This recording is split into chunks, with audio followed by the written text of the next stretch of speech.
Picture चालू करो बे। चलो भाई देखो अब मैं क्या करता हूँ। एप्स्टीन फाइल से कैसे ध्यान भटकाया जाए, उत्तर प्रदेश में चुनाव है, कैसे हिंदू मुसलमान किया जाए, ये मोहन भागवत जी उतर चुके हैं। मोहन भागवत जी का एक स्टेटमेंट युवाओं की नौकरी के बारे में हो तो आप मुझे बताइए, मैं यहीं रुक जाता हूं। चलिए ठीक है, चलिए एक मिनट मैम, एक मिनट जल्दी आप इतने लोग हैं, मोहन भागवत का कोई स्टेटमेंट कि हिंदू युवाओं को नौकरी मिलनी चाहिए कोई आया हो तो आपके नॉलेज में बताइए मुझे। काम पर ही तो लगा रहे हैं, कह रहे हैं घर वापसी। मैं चुप हो जाऊंगा, नहीं मैं बिल्कुल चुप हो जाऊंगा, आप खूब तालियां जवाब बजाना। दें। दुर्भाग्य यह है कि ना वो महिला सुरक्षा पर कुछ बोलेंगे, ना संसद की तमाम चीजों पर कभी कुछ बोलेंगे, केवल निकलेंगे और आकर जैसा कि अंजना ने भी कहा कि बवाल हो रहा स्टेटमेंट पे, वो ऐसी स्टेटमेंट देंगे कि बवाल ही करेंगे वो, क्योंकि पूरा इतिहास बवाल का रहा है। एप्स्टीन फाइल बहुत बोल रहे हैं आप, हैं एप्स्टीन फाइल में सुनिए, एप्स्टीन फाइल में मोदी जी का नाम कितनी बार है? 8 बार, राहुल गांधी का 6 बार, सोनिया गांधी का 4 बार, महात्मा गांधी का 25 बार, पोप का 1 बार। बोलो भाई किस किस पे बात करनी है? पोप जॉन पॉल सेकंड का भी नाम है। कहीं पर यह नहीं लिखा कि एप्स्टीन से कोई सलाह लेने गया था, मोदी जी केवल लेकर, और उसमें लिखा है कि इजराइल में नाचने गए थे। क्या सच है? किसने लिखा है और क्या क्या लिखा है? किस किस के बारे में बताइए, कितनी बार के बारे में? अच्छा बताइए, एक मिनट। हरदीप पुरी ने कहा मैं 3-4 बार मिला हूं, बस। एक मिनट। एप्स्टीन के जन्म से पहले ही महात्मा गांधी की डेथ हो चुकी थी, तो जिसका नाम उसमें आ रहा हो, पता नहीं क्यों एक यौन विकृत मानसिकता के सजाए याफ्ता अपराधी का नाम ले लेकर अपने गुनाहों को छिपाने का इससे दुर्भाग्यपूर्ण तरीका आपको नहीं दिखाई पड़ेगा। प्रेस कॉन्फ्रेंस इनके मंत्री करते हैं एप्स्टीन पे, और नाम हम ले रहे हैं। आदिल साहब, उस प्रेस कॉन्फ्रेंस किसने की थी? इनके मंत्री ने की थी। सफाई किसने दी थी? इनके मंत्री ने दी थी। एक मिनट, जब हरदीप पुरी जी थे, प्रधानमंत्री भी एक दिन सफाई देंगे, ध्यान रखिएगा। सुनिए, जब हरदीप पुरी जी ने जिस समय का उल्लेख किया उस समय वो क्या थे? कुछ भी नहीं थे। परमानेंट मैं फिर कह रहा हूं, बिना कुछ हुए वो किस तरह से भारत सरकार के बिहार पर बात कर रहे थे। हरदीप पुरी कौन थे उस समय पर? 14 से 17 तक क्या हो गया भैया? आलोक जी आपको मेक इन इंडिया तमाम चीजों के लिए हरदीप पुरी को साइन किसने किया? मोदी जी ने साइन किया। आप बार बार एप्स्टीन फाइल बोल रहे हो। अब तो ध्रुव राठी ने भी घर वापसी कर ली है। चली गई। नहीं फिर आप यूट्यूब पे जाइए ना, आप यूट्यूब पे जाइए, ध्रुव राठी देखिए, सर्च कीजिए, अब तो वो भी घर वापसी कर रहा है। ये झूठ है। आपने कहा कि रोजगार के बारे में बोले, मैं चैलेंज करके कहता हूं, एक बार ये बेरोजगारी के ऊपर कोई प्रस्ताव लाए हो, बताएं संसद में। कभी एसआईआर पे, कभी हिंडनबर्ग पे, कभी इस पे उस पे। आप तो नेता प्रतिपक्ष है ना, आप तो संसद में है, बोलिए क्यों नहीं लाए? क्योंकि पता है, पूछो बेरोजगारी का डाटा आज क्या है? नहीं पता होगा, नहीं पता ही नहीं होगा भाई साहब, केवल भाषण देना है। अरे भाई मुझे डाटा, आज डाटा की कीमत नहीं है। डाटा की सारी कीमत है भाई। ये तो मोदी जी कह रहे हैं कि डाटा की कीमत नहीं है। पिछले चुनाव से पहले मोदी जी का भाषण है ये। जबरदस्ती ताली बजवाने से कोई फायदा नहीं होगा। इन्होंने कहा आरएसएस की विचारधारा से प्रधानमंत्री हैं, तभी तो देश का बेड़ा गर्क हो रहा है। आरएसएस की विचारधारा से प्रधानमंत्री हैं, जब तो देश पर 5 गुना कर्जा हो गया है। आरएसएस की विचारधारा से प्रधानमंत्री हैं, तभी तो ट्रंप के सामने सरेंडर किए बैठे। आरएसएस की विचारधारा से प्रधानमंत्री हैं, तभी तो 18% टैक्स का सरकार अपने मुंह के ऊपर तमाचा लगाकर चुपचाप बैठी हुई। 8 आरएसएस का प्रधानमंत्री है, इसीलिए 1 लाख से ज्यादा स्कूल बंद हो गए। आरएसएस का प्रधानमंत्री है, इसीलिए गोबर पोत के एसी की जगह गोबर से काम चला रहे हैं। आरएसएस का प्रधानमंत्री है, इसीलिए आज हिंदुस्तान की एक भी यूनिवर्सिटी 100 यूनिवर्सिटी में नहीं है। आरएसएस का प्रधानमंत्री है, तभी तो चाइना का वो रोबोट वाला कुत्ता हमारे एआई के समिट में घूम रहा है। चाइना जिस तरह से 10 से ज्यादा गुना जो है यहां पर अपना एक्सपोर्ट बढ़ा रहा है, क्योंकि चाइना पूरी तरह से उसके सामने नतमस्तक। आरएसएस का प्रधानमंत्री, इसीलिए तो चाइना को क्लीन चिट देता है। आरएसएस का प्रधानमंत्री है, इसीलिए तो बिना युद्ध लड़े कई जगह हमारी भूमि पर कब्जा हो जाता है। इन्हीं के तापिर गांव जो सांसद थे अरुणाचल के, उन्होंने कहा था आज किस तरह से सोनम वांगचुक को जेल में डाला हुआ है, यह पूरा देश जानता है। आरएसएस का प्रधानमंत्री है, इसीलिए तो 4 महिला सांसदों से डर के लोकसभा छोड़ के भाग जाता है। अग्निवीर योजना में किसके बच्चे जाते थे?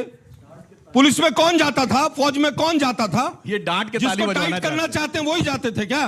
कौन जाने से रुका? 70 से 80 हजार बच्चा रुक गया हर साल जाने से। किसका बच्चा था वो? वापस आता हूं, घर वापसी की बात करते हैं, मुस्लिम लीग की बात करते हैं, जातियों को, मुस्लिम जातियों को। मोदी जी का तो आपने वीडियो सुना होगा कि गुजरात में ओबीसी में मुसलमान भी हैं। सुना था कि नहीं सुना था? 4 दिन पहले महाराष्ट्र में 5% रिजर्वेशन जो मुस्लिम्स को दिया जा रहा है, उसके बारे में सुना था कि नहीं 3 दिन पहले? अरे हाँ भाई हाँ। आंध्र प्रदेश के मैनिफेस्टो में इन्हीं के मुसलमानों को रिजर्वेशन की बात थी कि नहीं थी? घर वापसी की बात करते हैं, ये पास में प्रभु सुनो, मैं आपके बीच में नहीं बोलता। फरीदाबाद में कुछ हजार परिवार घर वापसी कर आए थे।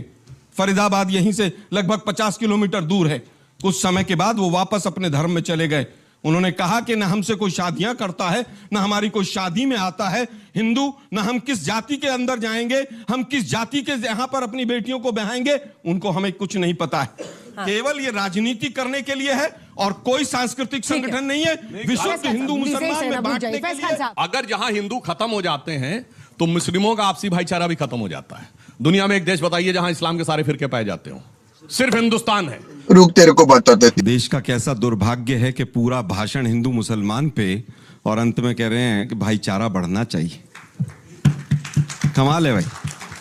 3 बच्चे पैदा कर दो, 4 बच्चे पैदा कर दो। मुसलमानों को झुंड कह रहे हैं, झुंड कह रहे हैं, झुंड। मोहन भागवत जी, पहली बात तो यही है कि कौन है मोहन भागवत?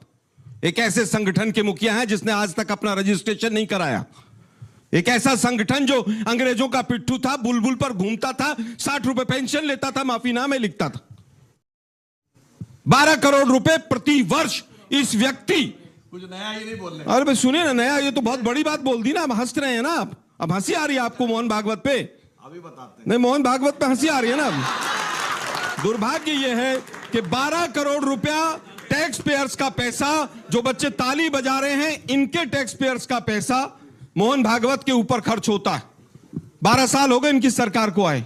मोहन भागवत सेफ नहीं है। मोदी जी संसद में सेफ नहीं है, पाकिस्तान में सेफ है, बिना बुलाए चले जाते हैं। दुर्भाग्य यह है कि हिंदुओं में तो बटुकों की चोटी खींचो, 85 साल के साधु को नीचे डाल के मारो, सीएम कुछ कहेंगे, डिप्टी सीएम कुछ कहेंगे, शंकराचार्य को की पालकी फेंक दो 1 किलोमीटर दूर और मुसलमानों की घर वापसी कर लो, तो लेने के देने पड़ गए। गजब दोहरापन है भाई। हिंदुओं को तो सबको नौकरियां मिल गई, आप लोगों को 2-2 होंगी आप सबके पास। दुर्भाग्य यह है कि एनसीआरबी के आंकड़े, एक मिनट सुनो ना भाई, बहुत बोल लिए आप, हिंदू मुसलमान कर लिया। आज हालत यह, एनसीआरबी के आंकड़े देख लो, महिलाओं के ऊपर कितना अत्याचार बढ़ा है। अपने ही समाज में जो SC ST वर्ग है उसके ऊपर 50% अत्याचार बढ़ गया। सीएम कुछ कहते हैं, डिप्टी सीएम कुछ कहते हैं, फिर वो डिप्टी सीएम रील बनवाते हैं बटकों के साथ कि हमने तो तिलक कर दिया, हमने ये कर दिया। अरे भाई, 2 पुलिस वालों को सस्पेंड करते अधिकारियों को, तब तो समझ भी आता। जातिगत जनगणना कराएंगे, जातिगत। मोदी जी ने हरियाणा महाराष्ट्र का चुनाव था, उस समय पर पूरा अनाउंस किया। हो रही है क्या जातिगत जनगणना? 36 कॉलम में वो कॉलम गायब है। जैसे आज से 30-40 साल पहले कौन किसका बाप है ये एक यकीनी मामला था। और पुराने जमाने में फिल्मों की स्टोरी होती थी, वो हीरोइन पूरे जिंदगी लगा देती थी साबित करने में कि उसका बाप है। अब 48 घंटे का मामला है डीएनए टेस्ट के थ्रू। वैसे ही अब जीनोम सीक्वेंसिंग भी आ गई है, ह्यूमन जीनोम की कंप्लीट मैपिंग हो गई है।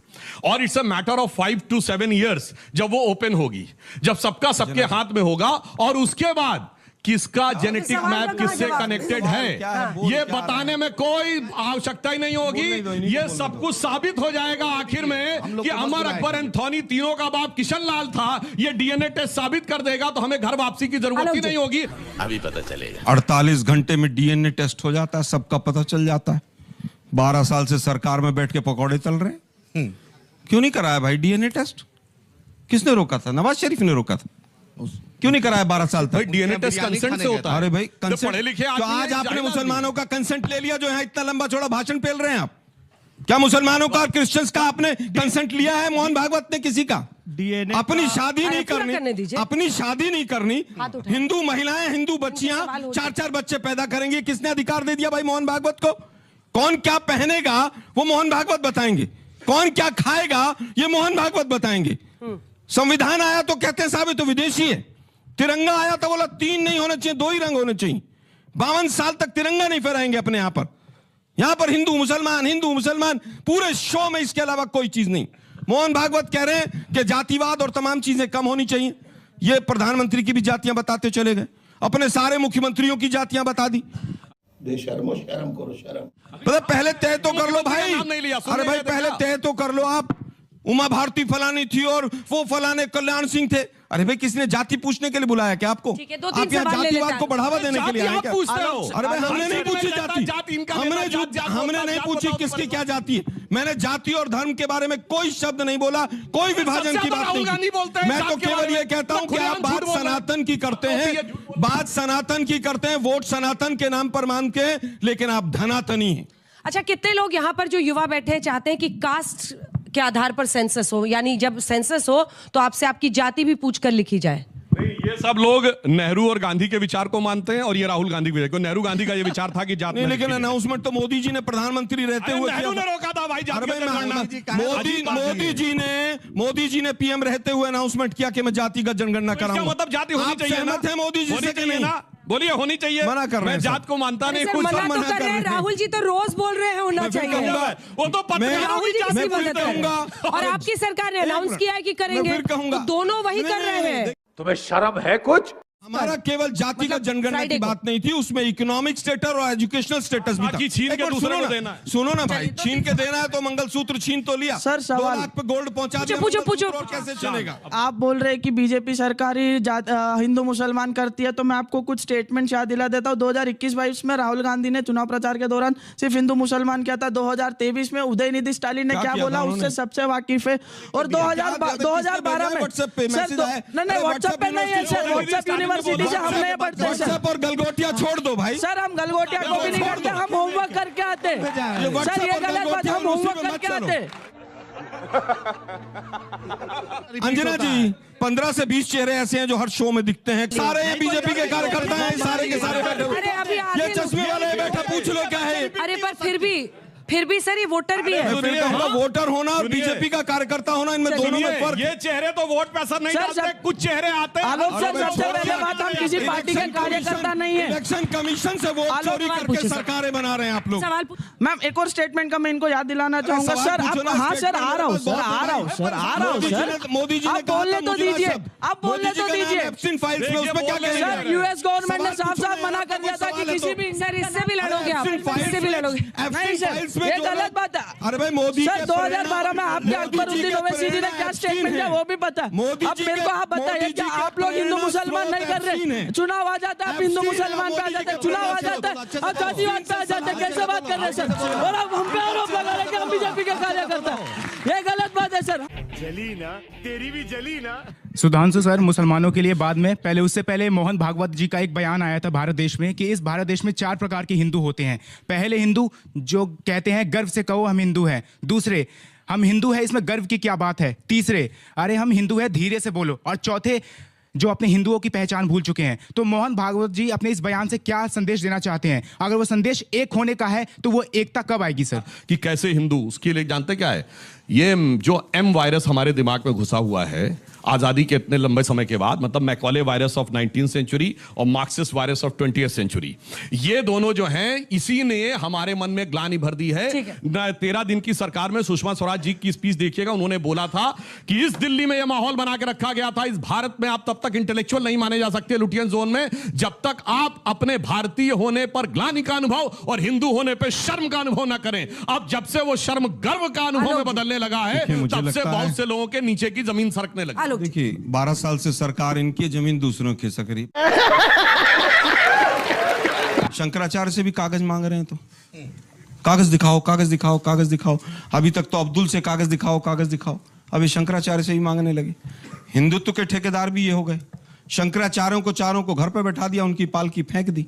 150-200 कथावाचक आसाराम टाइप और राम रहीम टाइप पैदा कर लिए, उनको पैरोल दे देते हैं चुनाव में वोटों के लिए। फिर ये सनातन की बात करते हैं। किस किस का क्या क्या पैरोल हुआ और कौन कौन आप लोगों ने यहां पर इस तरह के कथावाचक पैदा किए। टीवी स्टूडियो में किस तरह से आज आप साधु संतों को भी लड़वाने से बाज नहीं आ रहे, अखाड़ों को आपस में लड़वा रहे हैं।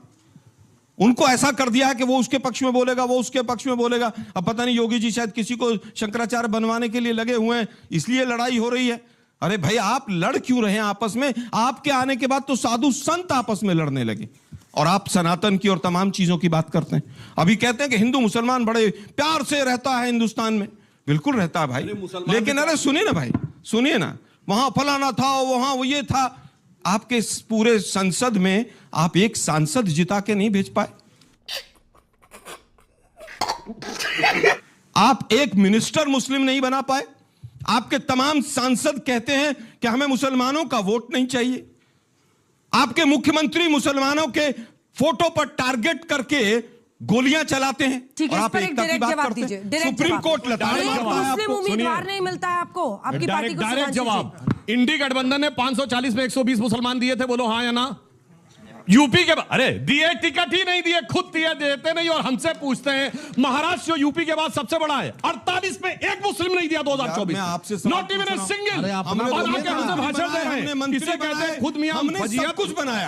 हमने राष्ट्रपति बनाए, हमने उपराष्ट्रपति बनाए। आप ये बताइए आपने एक मंत्री क्यों नहीं बनाया? हमारे 3 मंत्री रह चुके हैं। वो नकवी जी कहां गायब कर दिए? हमको नहीं पता।